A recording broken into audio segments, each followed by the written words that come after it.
बिहार में अपराधियों की संपत्तियों पर बुलडोजर, माफियाओं की अब खैर नहीं।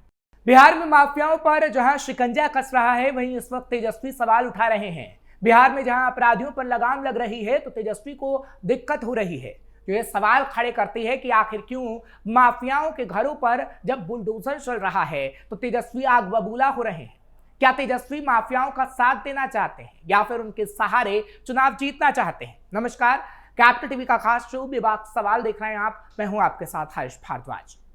बिहार में बालू और शराब माफिया के साथ संगठित अपराध में शामिल अपराधियों की संपत्ति जब्ती की प्रक्रिया में अब तेजी आएगी।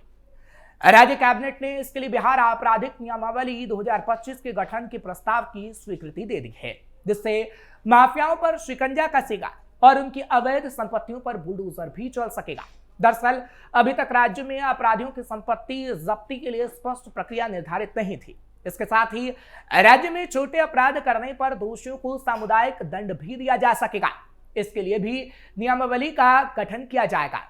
भारतीय न्याय संहिता 2023 और भारतीय नागरिक सुरक्षा संहिता 2023 की धारा 23 के तहत इसका प्रावधान किया गया है, लेकिन यह सब प्रक्रिया तेजस्वी को पसंद नहीं आ रही है और तेजस्वी सवाल उठा रहे हैं कि चुनाव के वक्त ही ऐसा क्यों किया जा रहा है।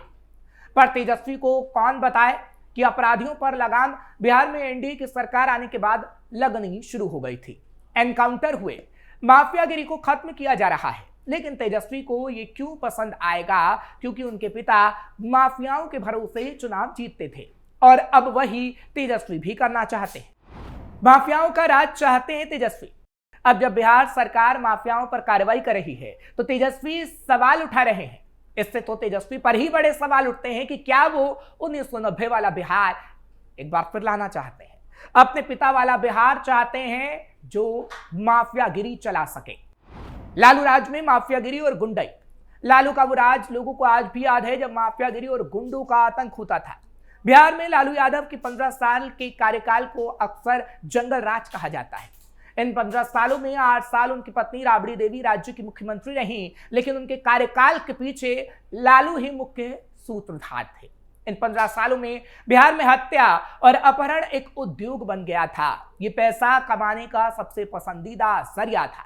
अधिकारियों, माफियाओं और नेताओं के बीच जो गठजोड़ बना, वो भारत के इतिहास में पहले कभी नहीं देखा गया। लालू राज 2005 में खत्म हो गया। अगर हम बाकी 14 सालों पर ध्यान दिए बिना सिर्फ उसी साल पर गौर करें तो आंकड़े भयावह हैं। 2005 में बिहार में 3471 हत्याएं दर्ज की गई, 251 अपहरण और 1147 दुष्कर्म की घटनाएं दर्ज की गई।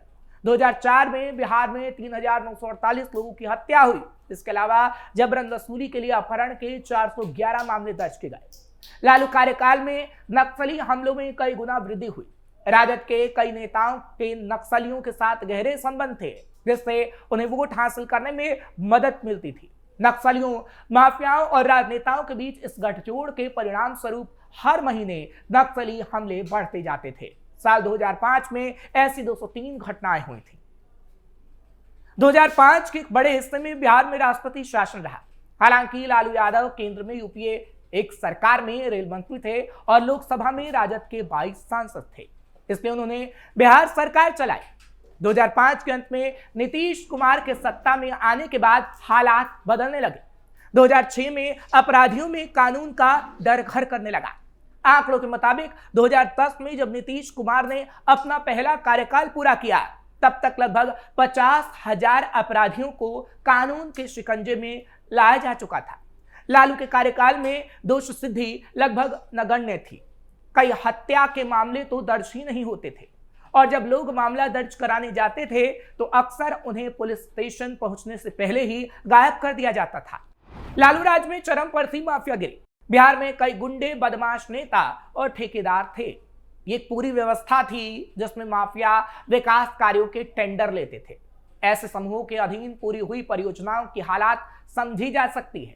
जब कोई अपराधी नेता बन जाता तो अपने जैसे 100 लोगों को समर्थन देता या पालता तो उद्योग बिना किसी डर के तेजी से बढ़ता। लालू राज में कई नेता मारे गए। लालू के राज में कोई भी सुरक्षित नहीं था। विधायक अजीत सरकार, विधायक देवेंद्र दुबे, चुनाव लड़ रहे छोटन शुक्ला हो या मंत्री ब्रज बिहारी प्रसाद, सब मारे गए। आईएएस अधिकारी बीबी विश्वास की पत्नी चंपा विश्वास, उनकी मां, भतीजी और तोमेड़ के साथ दुष्कर्म हुआ। डीएमजी कृष्णया की मॉब लिंचिंग हुई। ये वो दौर था जब जनप्रतिनिधि सुरक्षित नहीं थे, चाहे विधायक अजीत सरकार हो, विधायक देवेंद्र दुबे हो, विधायक का चुनाव लड़ रहे छोटन शुक्ला हो, या फिर मंत्री बृज बिहारी प्रसाद। ये लोग रंजिश में मारे गए। यहां तक कि अधिकारी भी सुरक्षित नहीं थे। लालू यादव घोटाले में मग्न थे। इस घोटाले में कई अधिकारी और नेता शामिल थे। वो पैसा कमाने में इतने मशगूल थे कि उन्होंने पशुओं के चारे को भी भ्रष्टाचार के चंगुल से नहीं बचाया। नतीजतन बिहार का खजाना भारी कर्ज में डूब गया और जन कल्याणकारी योजनाएं धरातल पर नहीं उतर पाई। लालू यादव के साले सुभाष यादव और साधु यादव का दबदबा जग जाहिर है। खबरें आती थी कि जब भी लालू यादव की किसी बेटी की शादी होती थी तो वो शोरूम से गाड़ियां उठा लिया करते थे। व्यापारियों के लिए हालात इतने खराब थे कि कोई भी बिहार में व्यापार करना नहीं चाहता था। लालू ने अपने परिवार में हर शादी पर सरकारी खजाने से 100 करोड़ रुपए से ज्यादा खर्च किए। हर शादी में 25,000 से ज्यादा मेहमान बुलाए जाते थे। अफसरों को जनता की नहीं बल्कि नेताओं की सेवा के लिए नियुक्त किया जाता था। लालू यादव से जब भी राज्य के विकास और लोगों की समस्याओं के बारे में पूछा जाता था तो उसे नजरअंदाज कर देते थे। हेमा मालिनी और ममता कुलकर्णी को लेकर उनके बयान सुर्खियां बटोरा करते थे। जब भी बिहार में बाढ़ आती थी वो कहते थे कि अब बिहार में मछलियां घरों में आएंगी, लोग उन्हें पकाकर खा सकेंगे। अगर कोई सड़कों की खराब हालत के बारे में पूछता था तो वो कहते थे कि अगर सड़कें बन जाएंगी तो जानवरों के खुर खराब हो जाएंगे।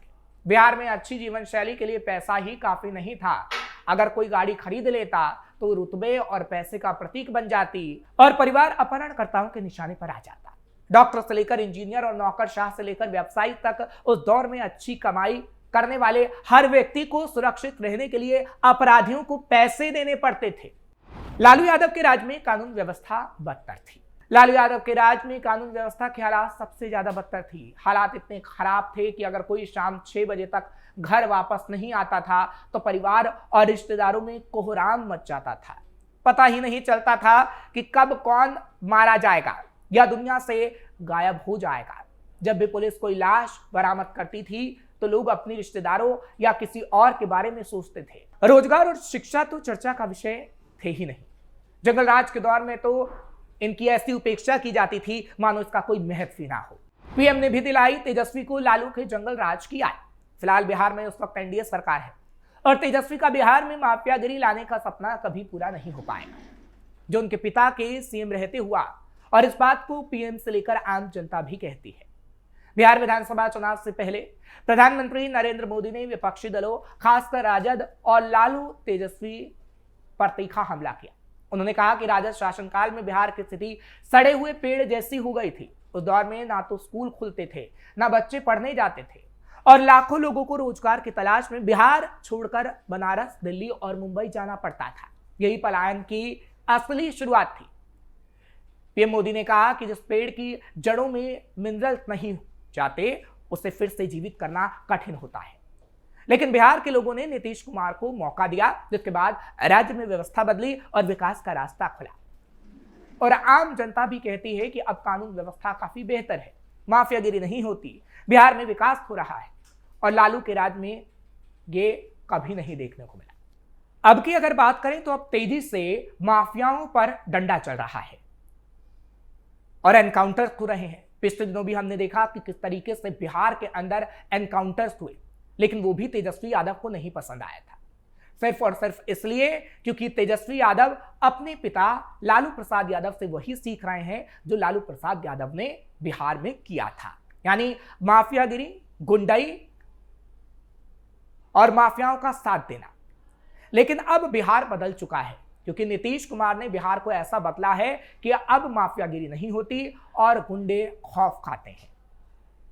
और एनडीए की सरकार खास तौर पर यह बताने में सफल भी रही है क्योंकि प्रधानमंत्री नरेंद्र मोदी जहां जहां इस बात को बता रहे हैं वहां की जनता भी इस बात को बार बार कह रही है।